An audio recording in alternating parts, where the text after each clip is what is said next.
परिवर्तन का परचम लहराने वाले, राष्ट्रीय गर्व को पराकाष्ठा तक ले जाने वाले प्रधानमंत्री जी से हमारा विनम्र आग्रह है कि कृपया हम सबको संबोधित करें।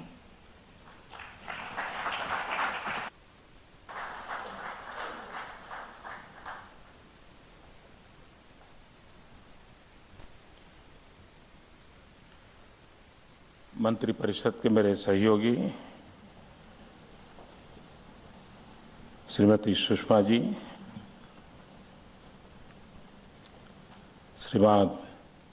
श्रीपाद यशो नायक जी, श्री वीके सिंह जी, श्री एमजे अकबर जी, डॉक्टर एस जयशंकर जी, डॉक्टर एचआर नगेंद्र जी और उपस्थित सभी महानुभाव। आज 2 अक्टूबर है। महात्मा गांधी एवं लाल बहादुर शास्त्री, इन 2 महापुरुषों का पुण्य स्मरण। लेकिन जब आज प्रवासी भारतीय केंद्र का लोकार्पण हो रहा है तो ये बहुत ही सुसंगत है कि हम इसे 2 अक्टूबर को कर रहे हैं।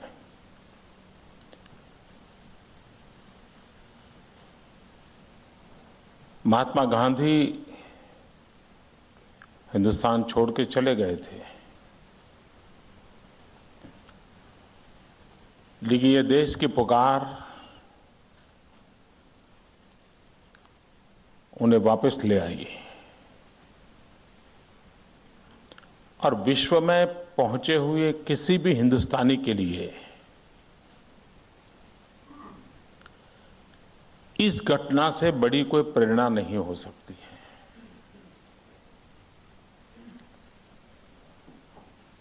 और ये एक ऐसी घटना है जो विश्व भर में फैले हुए भारतीय समुदाय को भारत के साथ जुड़ने का अर्थ क्या है, हमारा ये जुड़ाव सार्थ कैसे है, इसका एहसास कराता है।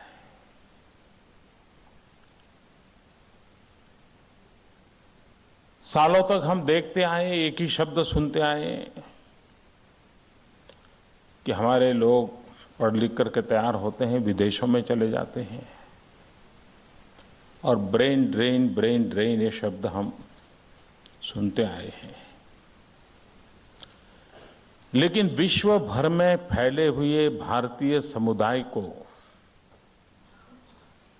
सिर्फ संख्या के रूप में नहीं, अगर शक्ति के रूप में देखें तो ये ब्रेन ड्रेन की हमारी जो चिंता थी, इसको ब्रेन गेन में कन्वर्ट किया जा सकता है।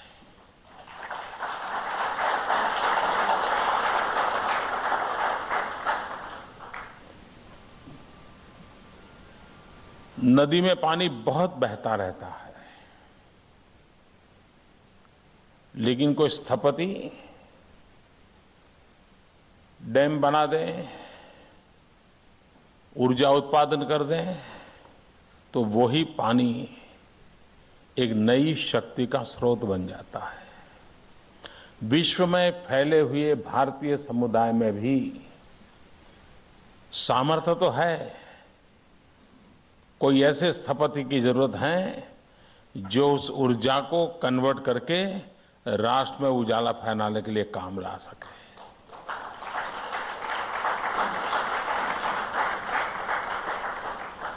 जब नीति आयोग की रचना हुई तो उस नीति आयोग ने अपने प्रमुख काम को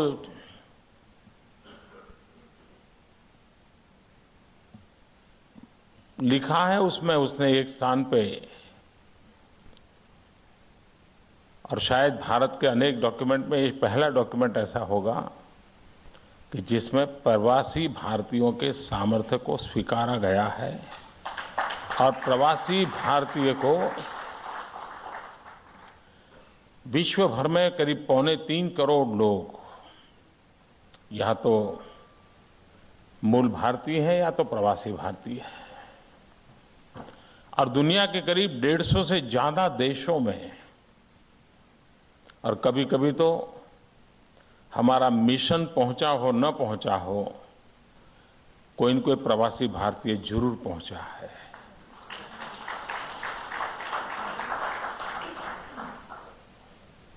कई देश ऐसे हैं कि जहां मिशन की शक्ति से अनेक गुना शक्ति प्रवासी भारतीयों की है। कई मिशन ऐसे हैं जो बड़ी कुशलता से अपना कारोबार चलाते हैं। उस मिशन के मुखिया प्रवासी भारतीयों की ताकत पहचानते हैं और वे लगातार साल भर उस देश में प्रवासी भारतीयों को जोड़ करके भारत की पहुंचाने के लिए बहुत कुशलता से काम करते हैं। यानी छुटपुट प्रयास निरंतर चलते रहे हैं। लेकिन अब एक प्रयास है कि इसको एक संगठित शक्ति के रूप में हम कैसे प्रयोग करें। विश्व का भारत के प्रति जिज्ञासा बढ़ी है,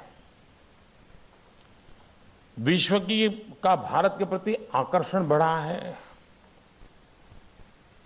ऐसे समय फियर ऑफ अननोन एक बहुत बड़ा ऑब्स्टेकल होता है, और ये फियर ऑफ अननोन जो है उसको मिटाने की अगर किसी में ताकत है तो विश्व भर में फैले हुए भारतीय समुदाय में है। वो उस देश के व्यक्ति को, अरे भाई चिंता मत करो, मैं वहीं का हूं, एक बार अगर वो कह दे हाँ मैं वहीं का हूं, तो फिर हमें कॉन्फिडेंस लेवल इतना बढ़ जाता है कि जो फियर ऑफ अननोन है वो खत्म हो जाता है। अच्छा तो आप हिंदुस्तान के हैं, अगर वो पूछ लेगा आप कब गए थे तो वो थोड़ा मुश्किल में आ जाएगा। लेकिन अगर नहीं पूछता है तो उसको विश्वास कर लेगा कि हाँ भाई ये सज्जन मुझे मिले हैं, ये तो हिंदुस्तान के हैं, तो चलो मैं भी जा सकता हूं। विश्व में फैला हुआ भारतीय समुदाय, विश्व में जो जिज्ञासा पैदा हुई है, विश्व में जो आकर्षण पैदा हुआ है, इसके लिए एक बहुत बड़ा ब्रिज अगर कोई बन सकता है, मिशन से भी ज्यादा अगर उसके शब्दों पर कोई विश्वास करेगा, तो फैला हुआ हमारा भारतीय समुदाय है। और इसलिए हमारे लिए आवश्यक है कि हम पहले हमारे विश्व भर में फैले हुए भारतीय समुदाय से अपने आप को कनेक्ट करें। जुड़ना जरूरी है। अटल बिहारी वाजपेयी जी ने एक बहुत उत्तम शुरुआत की, प्रवासी भारतीय दिवस के रूप में मनाना शुरू किया। बाद की सरकारों ने भी इसको कंटिन्यू रखा, और प्रवासी भारतीय दिवस के माध्यम से मिशन का भी एक ध्यान केंद्रित हुआ कि मेरे अनेक कामों में ये भी एक महत्वपूर्ण काम है। और उसके कारण प्रवासी भारतीय ये अनुभूति करने लगे कि भाई हम दुनिया के किसी भी छोर पे क्यों ना हो, लेकिन हमारे लिए यहाँ कोई जगह है जहाँ हमें कोई हमारा ख्याल करने वाला है। पिछले 2 वर्ष में आपने देखा होगा कि मानवता के मुद्दों पर भारत ने, विशेष करके भारत के विदेश विभाग ने एक अपनी साख बनाई है, एक प्रतिष्ठा अर्जित की है।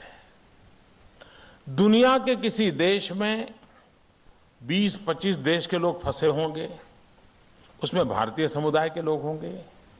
दुनिया के बड़े देश सबसे पहले भारतीय एम्बेसी का संपर्क करते हैं कि भाई हमारे लोग वहां फंसे हैं, आपका देश तो जरूर कुछ करता होगा, हमारे लोगों को भी जरा बचा लेना। और विश्व के 80 से ज्यादा देश ऐसे होंगे जिनको पिछले 2 साल में भारतीयों के साथ साथ संकट से बचाने का बड़ा काम विदेश विभाग के नेतृत्व में भारत ने किया।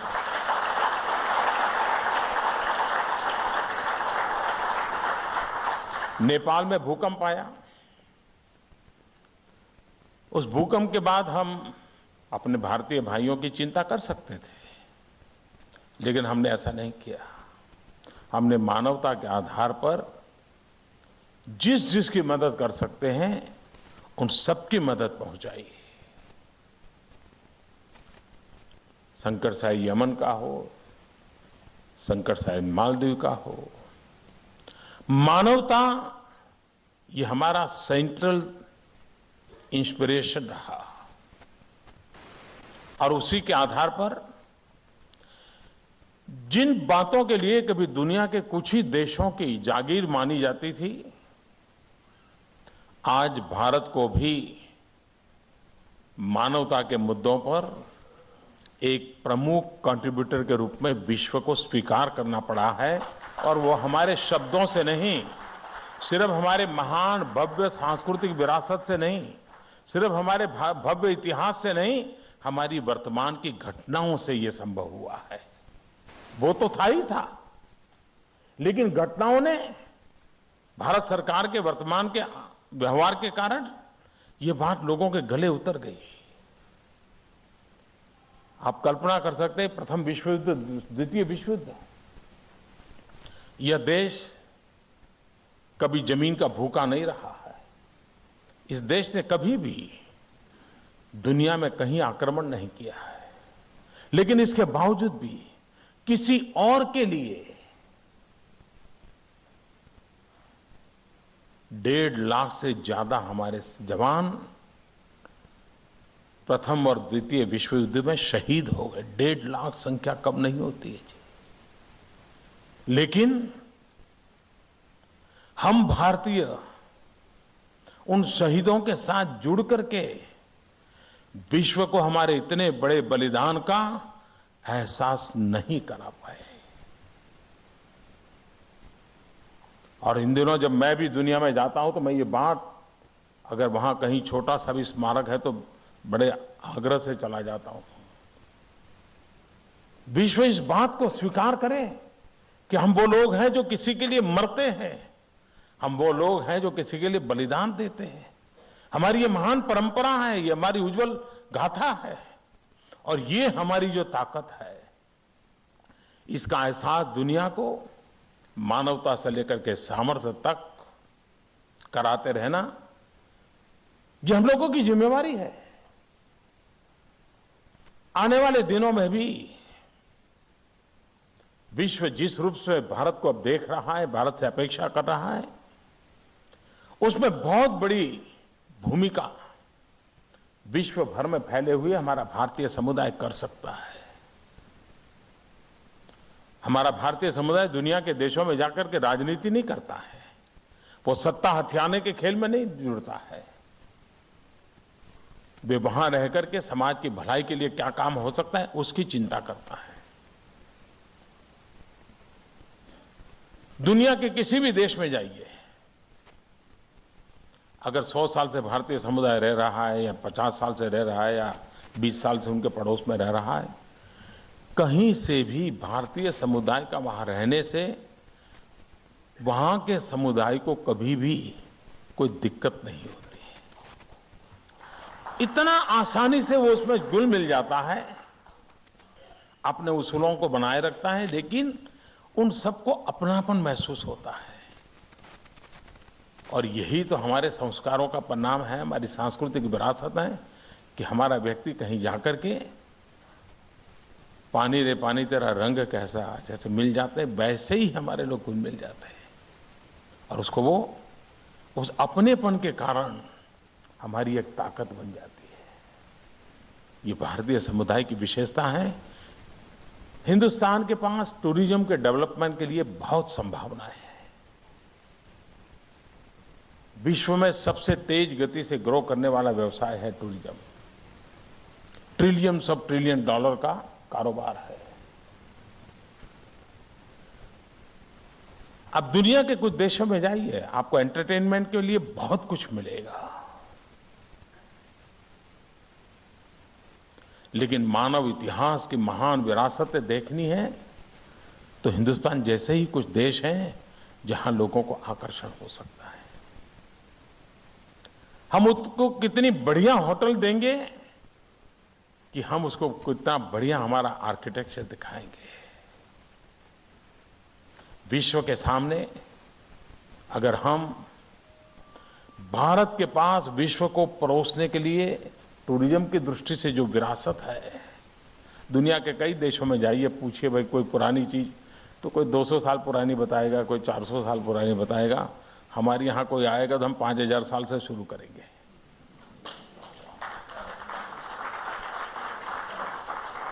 दुनिया को देने के लिए हमारे पास क्या कुछ नहीं है।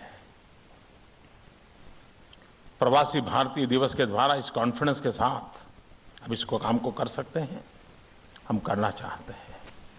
ये प्रवासी भारतीय केंद्र जो 100 साल पहले हिंदुस्तान के बाहर गया है,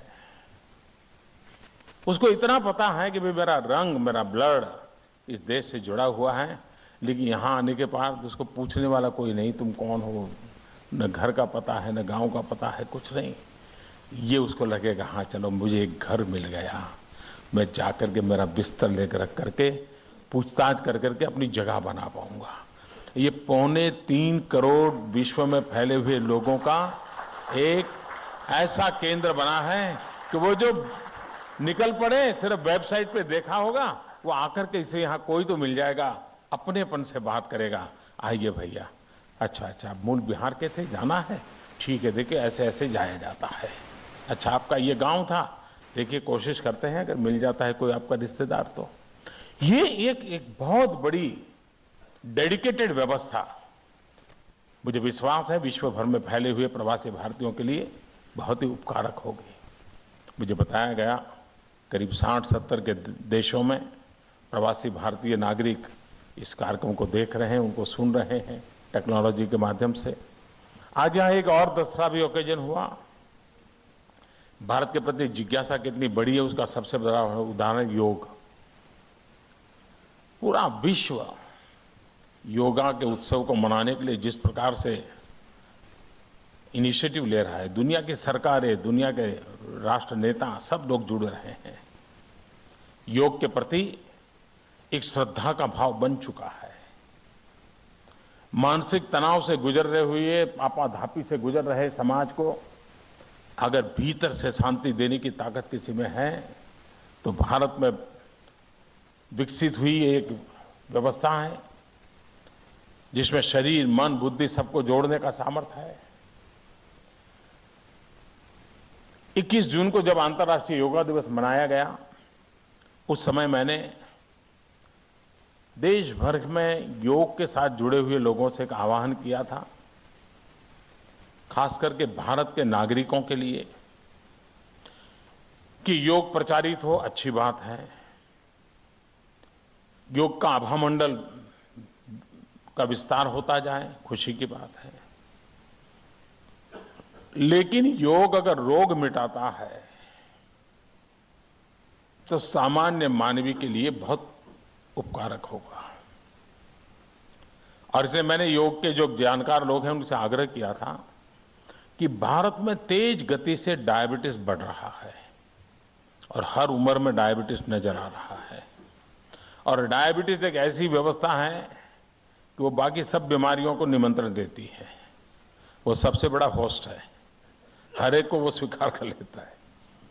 और इसलिए क्या योग के माध्यम से हम डायबिटीज से बच सकते हैं क्या योग के माध्यम से डायबिटिक हैं तो उसको कंट्रोल कर सकते हैं क्या, या रिलीजियसली योग को फॉलो करें, बिल्कुल टोटली डेडिकेटेड हो, तो क्या योग हम डायबिटीज से मुक्त हो सकते हैं क्या। इस विषय के ज्ञाता लोगों से लगातार हमने प्रयास किया। अब मुझे बताया गया कि उन्होंने एक प्रोटोकॉल तैयार किया है कि इतनी चीजें करने से, इस प्रकार से करने से डायबिटीज से राहत मिल सकती है। उसका जो उन्होंने प्रोटोकॉल का बुक था वो आज मुझे रिलीज किया है। डॉक्टर नागेंद्र जी योग के एक्सपर्ट हैं, वो यहाँ मौजूद हैं। आयुष मंत्रालय इस काम को देखता है, वो भी मौजूद है। और ये भी बहुत ही योग्य है कि स्वयं महात्मा गांधी प्राकृतिक पद्धति से ही स्वास्थ्य की चिंता करने के पक्षकार रहते थे। नेचुरोपैथी पर उनकी बड़ी श्रद्धा थी। आज उसी 2 अक्टूबर को, जबकि हम अंतर्राष्ट्रीय भारतीय समुदाय के केंद्र का प्रारंभ कर रहे हैं, और यही तो है जो विश्व में योग फैला है, तो एक सुसंगत है कि आज इसी समारोह के साथ साथ इस एक बुकलेट को भी लॉन्च किया जाए। वो प्रोटोकॉल है जो आने वाले दिनों में काम आएगा। आज एक विषय, पिछले बार जब प्रवासी भारतीय दिवस हुआ था तो एक विषय मैंने रखा था, और मैं विदेश मंत्रालय का हृदय से अभिनंदन करता हूं। वरना सरकार में एक विचार आता है, विचार आने के बाद मीटिंग होती है, मीटिंग होने के बाद नए विचार आते हैं, फिर एक मीटिंग होती है जिसमें पुराना विचार खोजना पड़ता है कि मूल विचार क्या था। उसके बाद फिर मीटिंग होती है, फिर चर्चा होती है, फिर वो फाइनेंस में जाकर के अटकता है।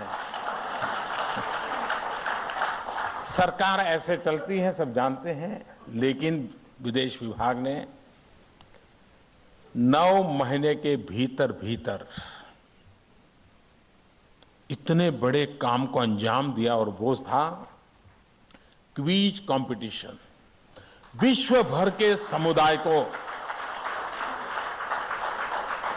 भारत को जानने के लिए, खास करके युवा पीढ़ी हमारा देश क्या था, कैसा था, क्या विशेषताएं थी, और आज टेक्नोलॉजी के कारण बहुत सरल है।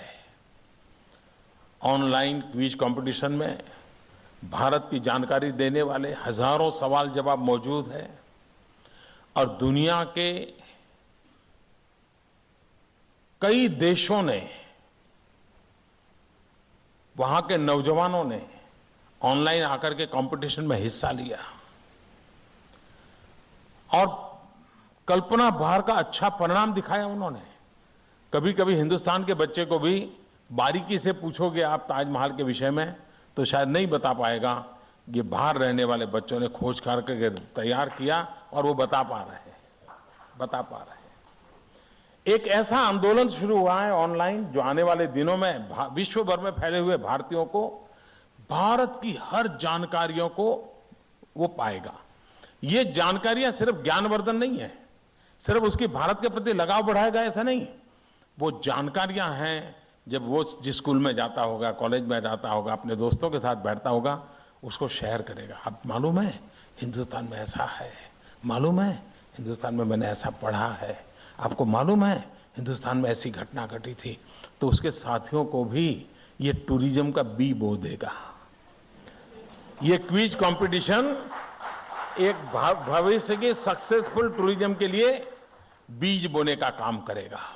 और मैं बधाई देता हूं, करीब 17 पार्टिसिपेंट्स यहाँ आए थे, उसमें से कुछ विनर हुए हैं। जो आए हैं उनको भी भारत दर्शन का अवसर मिलने वाला है। कुछ लोगों ने शायद भारत दर्शन कर लिया होगा, बहुत से लोग ऐसे होंगे जो शायद पहली बार हिंदुस्तान आए हो, ऐसा भी संभव है। लेकिन मैं नीदरलैंड से आए हुए वरुण को बधाई देता हूं, साउथ अफ्रीका से आए हुए अखिल को बधाई देता हूं, केनिया से कार्तिक, यूएसए से आदित्य, आयरलैंड से श्वेता, यूएसए आदित्य, ये सब विनर हैं। उन सबको अवार्ड देने का तो मुझे अवसर मिला।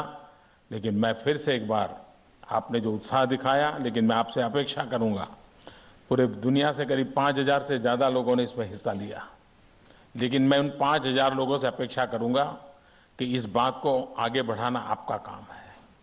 अब ये, और आप ऑनलाइन सबको मोबिलाइज कीजिए। 50,000 नौजवान अगली बार कैसे कंपटीशन में भाग लें, इस पर देखिए, और बड़ी कंपटीशन हो, और उस पर से फिर विजयी होकर के लोग आएं। मैं इसके लिए विजेताओं को शुभकामनाएं देता हूं।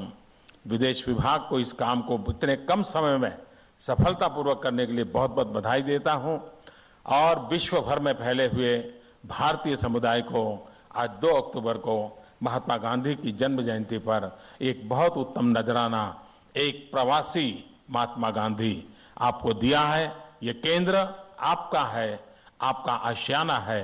बहुत बहुत धन्यवाद।